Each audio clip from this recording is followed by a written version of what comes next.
जिस रेणी गांव से तबाही का सैलाब निकला, आज से 48 साल पहले भी ये गांव सुर्खियों में आया था। तब पर्यावरण की अलख जगाने वाली गौरा देवी के नेतृत्व में यहाँ की महिलाओं ने जंगल माफियाओं के खिलाफ एक आंदोलन छेड़ा था, जिसका नाम था चिपकू आंदोलन। उस वक्त महिलाएं पेड़ों को बचाने के लिए उससे लिपट गई थी और ये आंदोलन इतना बड़ा हो गया कि उसकी देश ही नहीं विदेशों में भी चर्चा रही। और आज ये रेणी गांव अलग थलग पड़ चुका है। आपदा ने न केवल यहाँ के बाशिंदों को तोड़ के रख दिया है, बल्कि घरों की चार दीवारियों में भी इस कदर दरारें आ गई हैं, जो उस आपदा की कहानी बयां करती हैं। आखिरकार क्या है इस गांव का इतिहास, चलिए हम आपको बताते हैं। रैणी गांव को पहचान 70 के दशक में गौरा देवी के आंदोलन से मिली थी। अपने पेड़ों और पर्यावरण को बचाने के लिए गौरा देवी उस वक्त जंगल माफियाओं से भिड़ गई थी।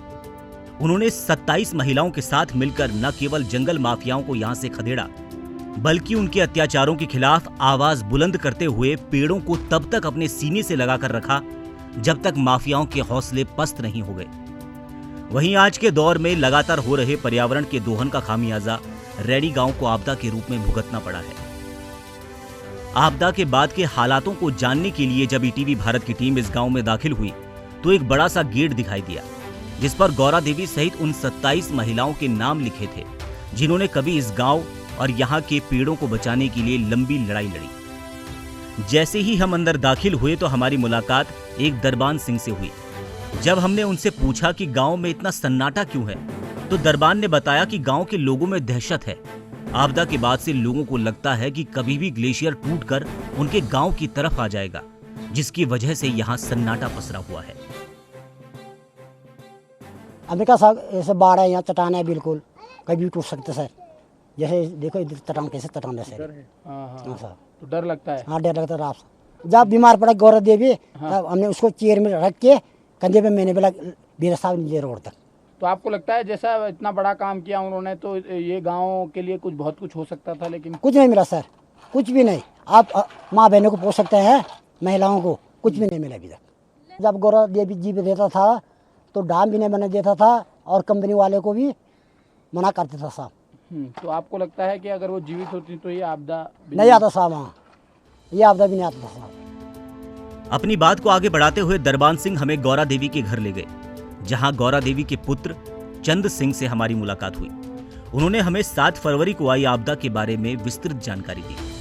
साथ ही आपदा के बाद रैणी गांव के हालातों के बारे में भी बताया।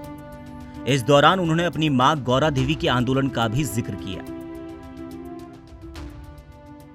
कितने परिवार हैं इस गांव में? वैसे 40 के परिवार थे, 40 करीब। आप मेरे से 25 कितना रह गए अब? हाँ 25 से वैसे ही रह गए। आखिरकार क्यों लोग छोड़ रहे हैं इस गांव को, क्यों जाना चाह रहे हैं? कुछ तो किसी के बच्चे नौकरी भी लगे तो बच्चों भी ले गए, तो माँ बाबू को बोला तुम भी चलो। कुछ ऐसे ही चले गए, जाते वैसे ही चले गए। आप क्या मानते हैं जो ये बांध बन रहे हैं आपकी गदरों पर, नदियों पर, अगर आपकी माताजी होती जिस तरह से उन्होंने बड़े क्या देवी शक्ति था और क्या उनके दिमाग में था, केवल अकेला बेटा मैं हूँ और मुझे भी अगर सोच के नहीं चले, उन्होंने ऐसा मतलब शासन प्रशासन लड़े तो उनके ऊपर भी नहीं जानते क्या खून था और क्या देवी उनका उनके ऊपर ऐसा हुआ है। तो इसके बारे में मैं नहीं कह सकता। हाँ इतना जरूर कह सकता हूँ कि आप जैसे लोग यहाँ पहुँच रहे हैं तो वही हमारा सम्मान अवार्ड है, सब कुछ है। आप सरकार से क्या मांग करते हैं, क्या होना चाहिए? होना तो गांव तो सोच रहा है, गांव को विस्थापित सबसे पहले आज की समस्या कहीं अच्छा स्थिर जगह मिल जाए और इसको पता लग रहा है इससे जाए घटिया जगह मिला तो वैसे मरे, तो गांव से चाह रहे हैं कि भाई विस्थापित मिले, हम स्थिर ढंग से वहाँ रहेंगे, पर आएंगे मैं समझ यही। अपने पिता और गांव वालों से अपनी दादी गौरा देवी की कहानी सुनकर बड़े हुए सोहन सिंह को लगता है कि शायद उनकी दादी आज जिंदा होती तो रैणी गांव की हालत ऐसी नहीं होती।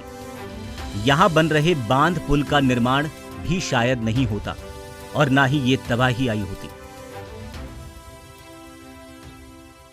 दादी गौरा जी ने चलाया था 1971 में।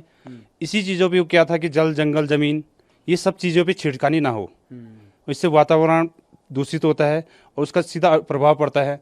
जैसा आपने देख रहे हैं ग्लेशियर पे, वो सब चीज़ों का नतीजा यहाँ पे दिख रहा है। तो हम लोग जो यहाँ पे भयभीत हो रखे हैं सब लोग, हम मैंने भी अपनी लाइफ में यही इतना भयंकर कभी आज तक देखा नहीं है।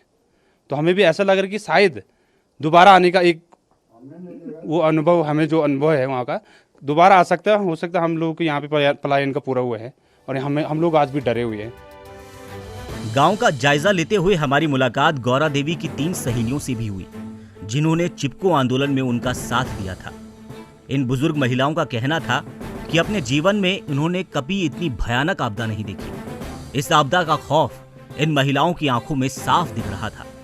यही वजह है कि ये महिलाएं सरकार से गांव को विस्थापित करने की मांग कर रही हैं। इतना संघर्ष किया पर्यावरण को बचाने के लिए, पेड़ों को बचाने के लिए, सरकार ने, प्रशासन ने आप लोगों की वो मदद की है इस गांव की? बाहर वाले के नाम आया, अगर रेडी गाँव वालों को तो नाम नहीं आया घटना।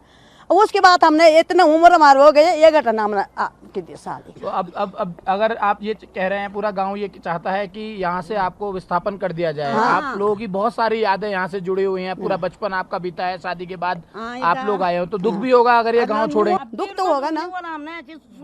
हमने तो जैसा गुजरे यहाँ पर, हमारे बच्चे लोग, हमारे छोटी नाती पोता क्या करेगा, खतरा हो गया। हमारे अपने नाती पोता, कल मेरे लड़के ने जोशीमठ छोड़ के आया, ये गौरा देवी का नाती वो जोशीमठ छोड़ के आया, कोई अब जाने वाले जोशीमठ। एक गौशाला में हमने दिन काटा 3 दिन तक। कल मतलब हमने अपने वहाँ पर खाना खाया।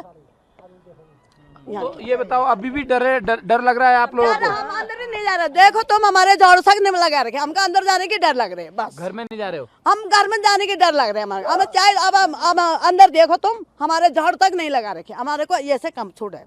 अंदर जाएंगे तो जा जाए तो हिर वो है हमारा शरीर।